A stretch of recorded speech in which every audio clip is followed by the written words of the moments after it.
I could be among the first generation whose bodies outlive the ecosystem that created them. What a thought!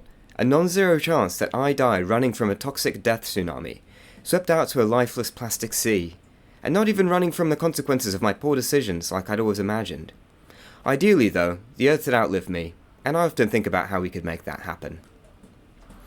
Alright, first thing I want to say is this is not a model PS necessarily. This is not the PS that you should try and make yours look like necessarily. The point of this is to show that you could start with something that you just want to talk about and just go on a rant and then still somehow sort of force that within the strictures of a decent Common App PS that meets the requirements of personal writing.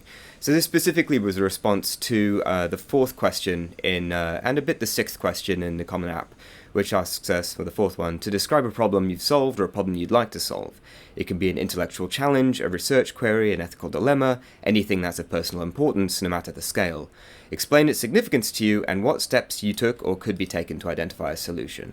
So this particular question, I think, really puts us on the track of thinking about, or just talking about anything that we're thinking about or interested in and passionate about, and then gives us the challenge of trying to, again, make that personal, show it how it connects to us.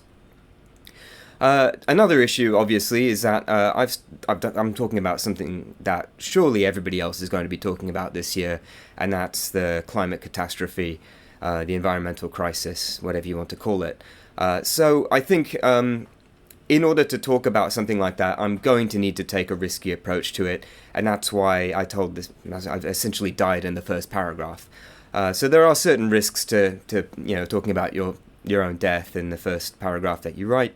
And to try and mitigate the darkness and the bleakness of all of that, I have to use some humor towards the end of the paragraph, making a little dark joke about not running from the consequences of my obesity or alcoholism or whatever, and then even adding this further last sentence about how ideally the Earth would outlive me, which is almost a bit obnoxious, but serves the purpose of bringing us back to a conversational, friendly place. Reminding the admissions officer that despite the fact that I'm beginning this relationship by talking about the end of the world, I still might be a reasonable person to talk to. And also serving the purpose of making it very clear what the next paragraph is going to be about, how the world can outlive us. Moving on. I would really like to phrase my conservationism in terms of green fields, blue skies, and gentle breezes. But if I were to be recklessly honest, it's more fascination with the dark side of social psychology, and how we are beginning to truly live in a world of our own making. What funny animals we can be, sycophants to power, abusers of the weak, and strangers to self-restraint. How quickly our principles can change, given a new set of tools. Once we had nothing but respect for the sun, moon, and rain, back when we had to beg for their smooth cyclical mercy. But the moment we worked out a bit of science, off we went to slaughter farm a handful of bioengineered species to our tastes, and bury the remainder under a sea of concrete. It's as though our planet is becoming a monument to our own cruelty. If it's logistically feasible to grind up pigs and deposit them on fried potatoes in shopping malls, then we will live in a landscape of billboards hawking 99-cent bacon fries. But do we really want to live in a world made in our own image? So first of all, I started this paragraph by drawing a contrast between what the reader might expect me to say and what I'm actually going to say. Presumably the reader would expect that I'm going to talk about how fragile and beautiful the environment is, which of course it is, and I love the Earth. But I kind of exaggerate that and make a joke of it, blue skies and gentle breezes, in order to contrast with the fact that I'm going to talk about the most dark and evil aspects of human psychology, or not necessarily, but just how humans in groups tend to exhibit behavior that they might not want to exhibit as individuals, which is, again, it's an area of my interest, and I talk about it's important to talk about the reason, or sort of my other reasons for caring about conservation, other than the obvious logic of conservation, which is that we rely on the planet for our survival and therefore we need to maintain it, which anyone can tell you that. But I had to sort of examine myself and think deeply about, well, why do I care about conservation?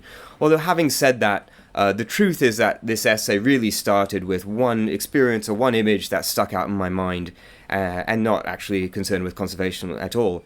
And that image was this billboard hawking 99-cent bacon fries, which I saw in Hong Kong a few years ago. And I just remember seeing that and thinking, just sort of being overwhelmed by the casual cruelty of it and how that had been incorporated into the total mainstream of our society. I mean, there's nothing wrong with French fries to begin with, right? They taste fine. Like, what need is there to kill a very sentient animal and crush them up and sell it at such a cheap price? Like, why is that allowed, kind of thing?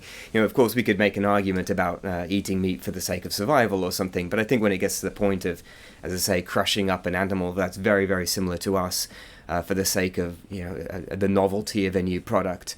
As I say, I think the casual cruelty got to me, as well as at the time a lot of people around me were. I was noticing a lot of people were being very rude to waitresses and things like that, but also excessively respectful to people who had more money or power than them. And I was frustrated with that at the time.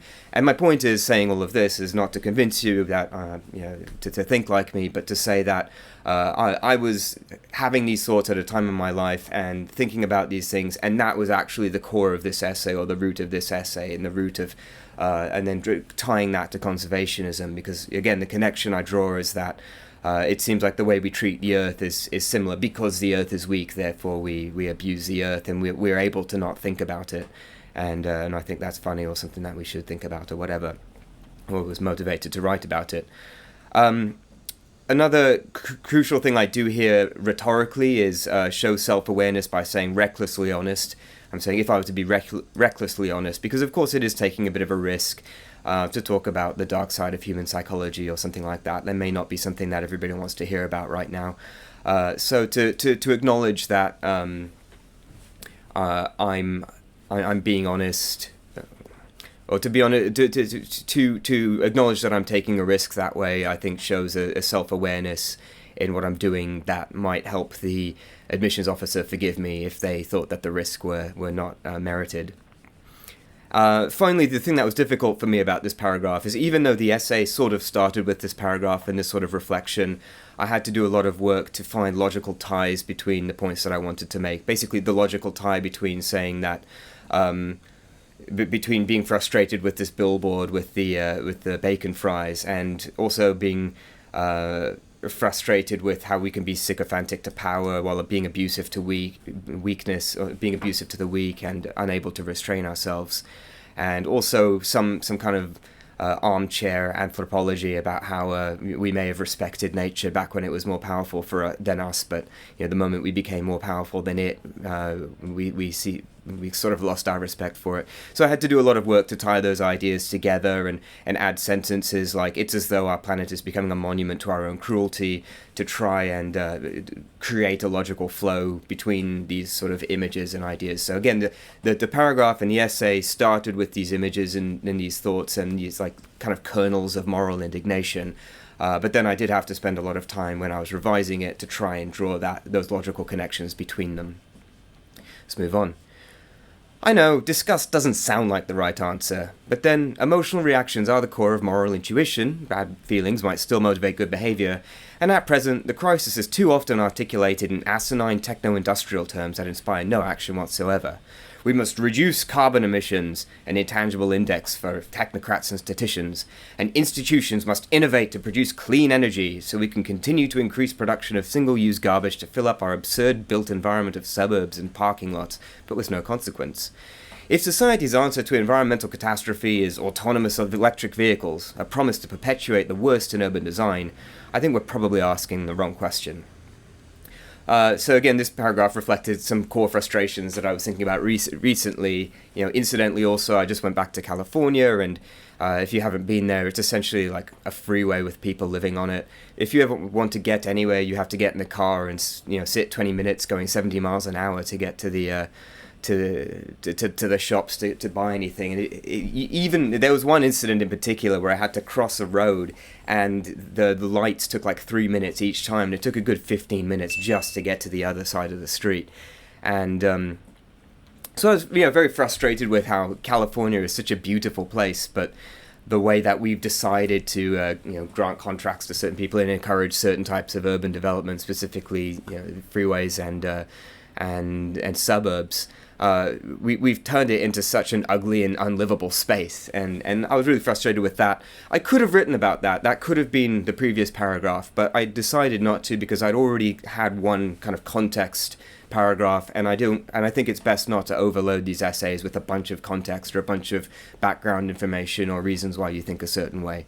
So I kind of slid that logic in here, but chose not to talk about my specific experience of going back to California and being frustrated. Also, I kind of react to myself by saying, I know disgust doesn't sound like the right answer. So by saying something like that, I'm tying this paragraph with the one that came before it, and also sort of checking my tone, constantly showing that I'm aware of the tonal, or the mood that I'm creating with this essay, and kind of trying to build some personal rapport with the reader by saying, look, I know what I'm doing, and I know how it could be extreme, and I know how it could be problematic and what's wrong with it, and then try and sort of justify myself or correct for it. Let's move on. As for the right question, you may be surprised to learn that I think we should frame this issue in terms of the things that I have learned about: economics and international relations. The problem is, commodity prices do not account for the cost of their cleanup. Oil, meat, and plastic should cost at least 10 times more, with the rest of the economy restructuring itself to accommodate these constraints. We would rebuild denser cities and learn how to walk and eat vegetables again, and amuse ourselves with piano lessons instead of false promises and single-wear synthetic garbage from the mall. So you might be able to consumerism kind of gets on my nerves. So honestly, I had to rewrite from this point, because the first time I wrote this essay, I got very bogged down in the specific details of how cities should be rebuilt and whether or not commodity prices should be increased via taxation or via state planning or something like that. And you could argue about that sort of stuff forever, but I had to, when I was reading through this, or when I was reading through what I'd written, I remembered that really the purpose of the essay is for the reader to get to know me, and really the only relevant points is that the solutions that I have reflect my background in what I've studied in economics and international relations, and so I was very short on the specifics, didn't dwell on the detail of how and why commodity prices should be higher. I could have talked more about externalities and stuff like that, and how it's mainstream economic thought that externalities should be internalized through taxation. Anyway, I could have gone down that, well, I would have liked to have written more about that, but in the end of the day, I had to kind of constrain myself and realize that, okay, I am writing a personal statement, and this is one of those moments where I had to force myself back into the structure of the common application, and specifically what it requires, which is, again, the point is, I studied economics and international relations, and therefore I will use that toolbox or those frameworks to try and deal with this problem. Moving on. That would be the easy part. Expensive inputs would reduce industrial capacity and compromise military capability, destabilizing global security arrangements. Any military-industrial wind-down would have to be internationally coordinated. It would require incredible investment in diplomacy to build enough trust to negotiate such arrangements. Our culture must also elevate the imperative of cooperation in a man-made world. We must be extremely cautious about ascribing evil intentions to our competitors, and we must never close the door to reconciliation. Only then can we join arms and begin slapping $100 tariffs on plastic bags. So obviously this paragraph was super preachy. I kept it as short as I possibly could to make my point, which I think is, of course, I would think is an important point, is that we can talk about reducing resource use all we like, but the truth is, militaries require cheap resources and high industrial capacity in order to protect themselves from foreign imperialism. So that's kind of the essential problem. And of course, now we live in a world where certain world leaders lack restraint in the way they deal with international affairs. And I think that's particularly tragic in the sense that as long as we have, as long as it's culturally acceptable to try and get better deals with other countries by threatening to pull out of alliances or threatening to pull out of deals with them, and elevating the stakes or raising the stakes of international relations, then the further we get from any sort of international de-escalation. Anyway, I'm talking about this again at length, and I shouldn't, because it's not really relevant to the purpose of the essay, which is to know that I think about these things because I studied international relations. I have to say it once, in order to show that I actually have studied international relations, but I don't need to dwell there. And again, that's why this self-mockery at the end, I think, was very important. I just say, only then can we start, join arms and start slapping $100 tariffs on plastic bags. I guess I kind of mean that, but obviously it's quite sarcastic, and the whole point of it is to smack myself down after having stood up on my platform and preached at the reader for the 15 seconds it took them to read it. So again, it's all about tone correction, and at the end of every paragraph, just saying, okay, what emotional effect would this have left on the reader, and how can I undo that, or channel their thought back into the main thread, or back into the main purpose, which is that we're just having a nice, friendly conversation where somebody's getting to know me and what I do and what I think about and how my background would have influenced that. So let's finish this up. Among other objectives, I'd like to do many things in life, and I spend irresponsible amount of time reading about the intersections between ecology, consumerism, social psychology, rhetoric, technology, and military affairs. My greatest ambition, though, is to help build trust between competing powers to facilitate global military-industrial de-escalation and calm the toxic death waves. But just in case, I would also like to learn how to surf. So, of course, when you're ending these things, it's always good to bring it back to the intro, somehow recall the words, recall the imagery of the intro paragraph. Just like in any song or any book, it's just, the reader likes to feel that they've gone on a journey, they started somewhere, they wandered around and somehow have come back to where we started. It makes the thing feel cohesive.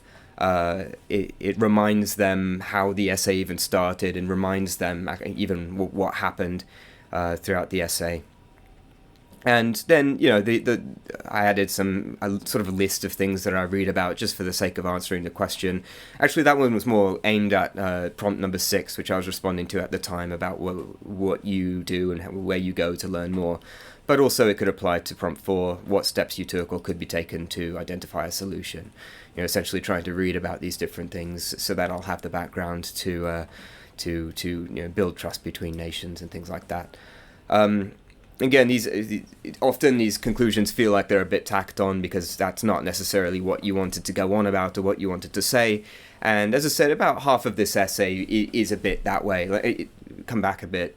The essay definitely started with the kernel of me just ranting about my moral indignation towards the state of the world.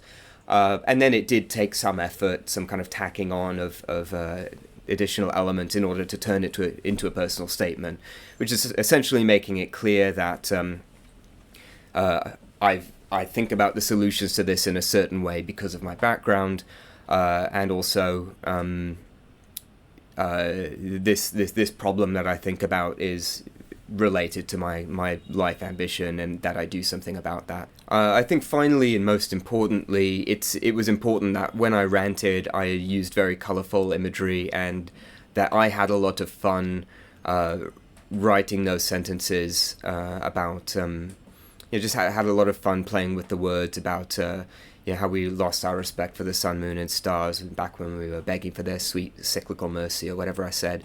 I had fun writing that. I was able to use language in a unique way that I like to use language, and in that sense the reader gets to know me, gets to feel that it's authentic. Certainly wouldn't suspect that it was written by a hired gun. So the point is, again, it's maybe not the best personal statement in the world, maybe it's not the ideal personal statement, but I think it does tick off a lot of the objectives that a personal statement has, which is to explain some connection between your background and what you care about, and to help the reader feel like they get to know you a bit, get to know what's in your head. And clearly my head is just full of darkness and economics. But maybe they like that, maybe they don't. At the very least, they know that I'm a person, and as long as my grades and everything else are good, then the thing would probably do the job. So get ranting, good luck. I'll post more information about how you can contact me in the description, and best of luck with everything. Cheers.